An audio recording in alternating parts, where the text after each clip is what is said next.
저는 간단한 질문이었어요. 쿠팡 이길 수 있나? 못 이기겠다. 아이스크림점은 가서 너무 맛있어요. 좋았어요. 다음에 이용할 때는 저는 쿠팡에 찾아보고 있더라고요. 매장 냈을 때 한 구석탱이에 앉아서 진짜 눈물을 흘렸어요. 아, 이거 망했구나.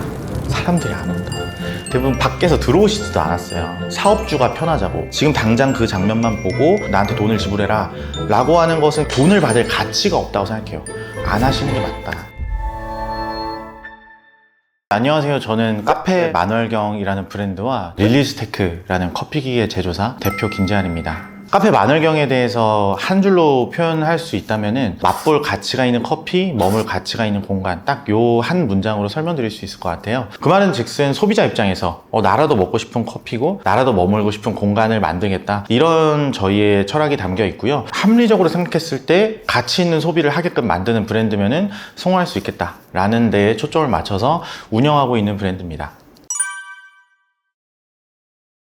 무인 산업이 굉장히 뜨고 있다는 것은 제가 기자 생활을 하면서 충분히 알았어요. 경제적으로 성공한 사람들 중에서 무인 사업으로 많이 진출을 하는구나, 이런 것들은 알고 있었고, 다만 무인 편의점, 무인 아이스크림, 여러 가지 무인 사업들을 고려했을 때 조심스러운 표현이긴 하지만은 공산품을 이제 사다가 유통하는 그런 형태의 업이라고 생각했어요. 저는 간단한 질문이었어요. 쿠팡 이길 수 있나?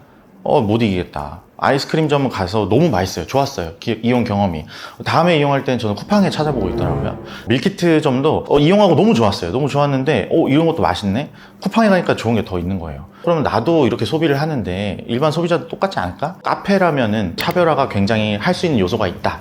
이게 이제 다음 결론이었고, 카페 중에서도 무인 카페가 될 것이라고 생각을 한 게, 이미 대부분의 분들은 아직 인지를 잘 못하세요. 아, 내가 사람이 내려주는 커피를 먹었다, 이렇게 생각을 하실 텐데, 스타벅스나 웬만한 지금 최근 브랜드들만 하더라도 다 전자동 커피 기계라는 걸 씁니다. 그 말은 즉슨 알바가 결제만 받았고 실제 커피는 기계가 만들어요. 아, 이거는 이용도 고객이 할게끔 할 수 있다면 인건비를 절감할 수 있다는 거거든요.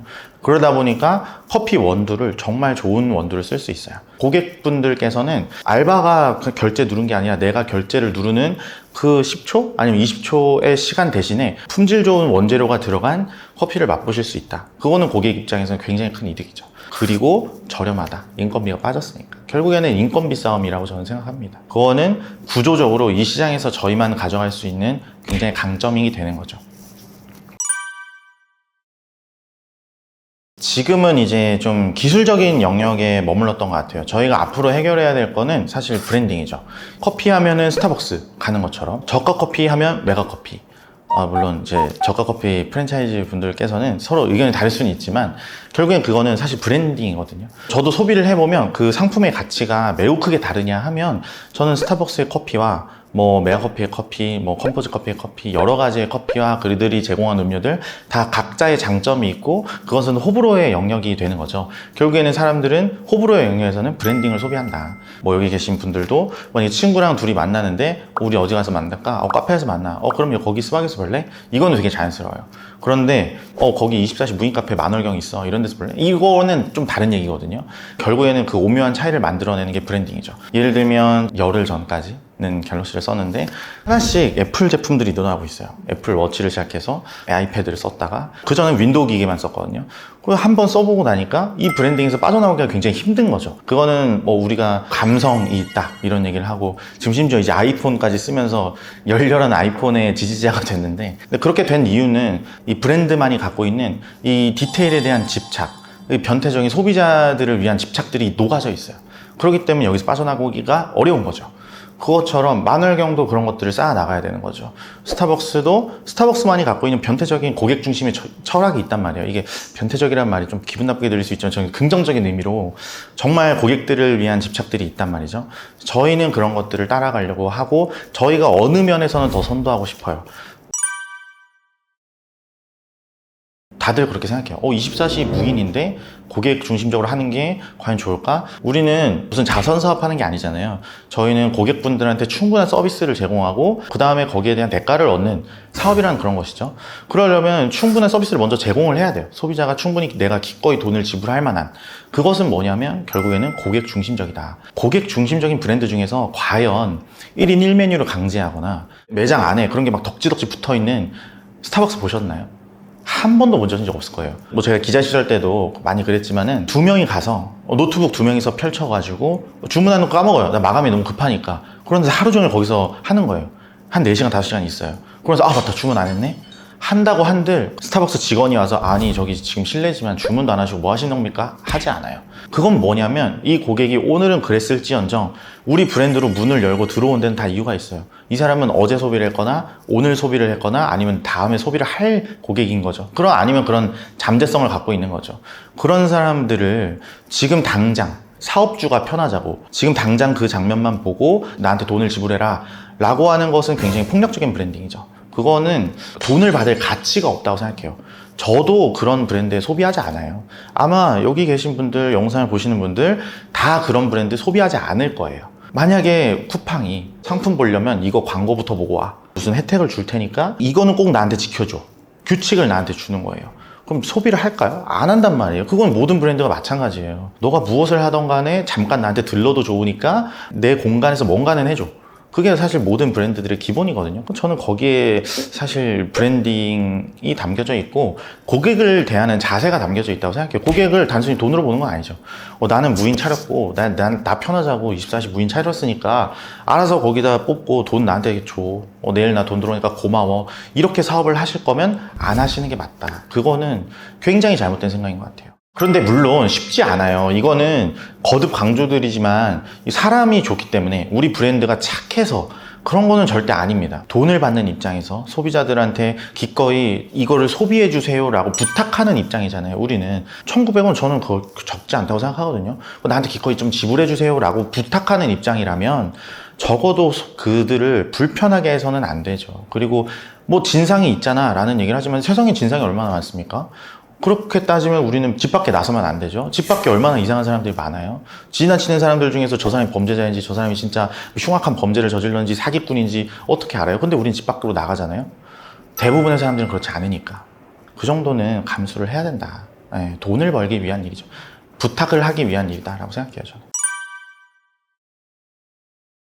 초창기랑 좀 지금 시점이랑 좀 많이 다른데요. 초창기에 제 개인 카페를 했을 때는 고객분들이 안 와서 너무 힘들었죠. 진짜 울었어요. 처음에 제가 그 매장 냈을 때 한 구석탱이에 앉아서 진짜 눈물을 흘렸어요. 이거 망했구나. 사람들이 안 온다.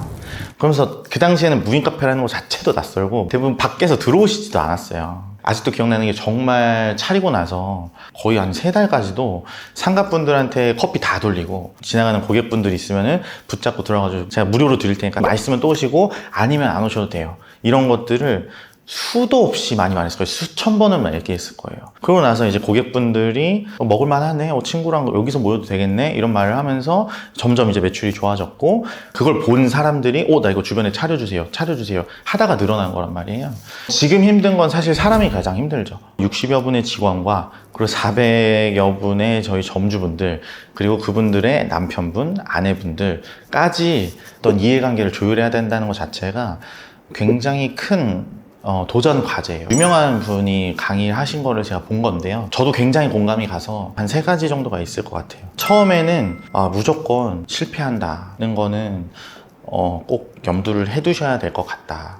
내가 옳다고 생각하는 그 많은 것들 중에서 많은 것들은 실패할 것이고, 그리고 실패를 꼭 두려워할 필요는 없다. 하지만 실패할 것은 분명하다는 것은 모든 사업하시는 분들이 공통점일 것 같아요. 두 번째로는 사업에서 옳고 그름이 없다는 것을 항상 명심해야 된다는 걸 염두에 두면 좋지 않을까라는 생각이 들어요. 많은 분들이 정답과 오답의 개념으로 많은 문제를 접근하실 때가 있거든요. 맞고 틀림으로 자꾸 문제를 판단하다 보면 굉장히 그 길이 잘못 가는 경우가 있다는 거. 그리고 특히 동료들이랑 함께 일할 때 맞고 틀림에 대한 어떤 집착을 버려야 되는 걸 좀 명심해야 되지 않나.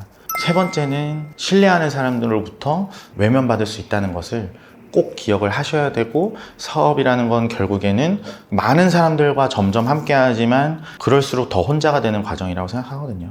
책임을 나눌 수는 없기 때문에, 책임은 오로지 대표가 지는 것이기 때문에 뭔가 소외됐다는 감정을 느낄 때가 굉장히 많은데, 그것이 당연하다는 것을 이해하는 것도 하나의 사업의 과정이지 않나. 근데 그 혼자가 결코 나쁘지는 않다는 거를 저도 한동안 그것 때문에 힘든 순간들이 있었거든요. 근데 결국에는 그게 당연하다, 어떻게 보면. 구성원들을 모두 대표하는 사람은 한 사람일 수밖에 없기 때문에 필연적으로 소외될 수밖에 없다. 친구랑 같이 시작을 하더라도 부모랑 같이 시작을 하더라도 가족이랑 하시더라도 어차피 혼자가 되는 것은 명심하고 그런 공감대를 형성한 상태로 시작을 하시는 게 맞다. 제가 개인적으로 말하고자 하는 것은 건방지게 들릴 수도 있지만 정말 소비자한테 돌아가야 된다는 얘기를 많이 하고 싶어요. 저의 어떤 사업에 대한 철학은 소비자가 기꺼이 내 돈을 지불하고 싶도록 제가 부탁하는 과정이라고 생각해요.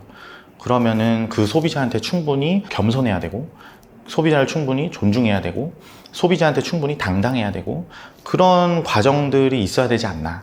결국에는 소비자로 돌아가야 된다 라는 생각을 합니다. 그렇게 모두가 한다면 안 되는데 저희가 더 잘 돼야 되는데, 저도 한 사람의 소비자로서 그런 말씀을 드리고 싶네요. 소비자로 좀 돌아가시면 좋겠다.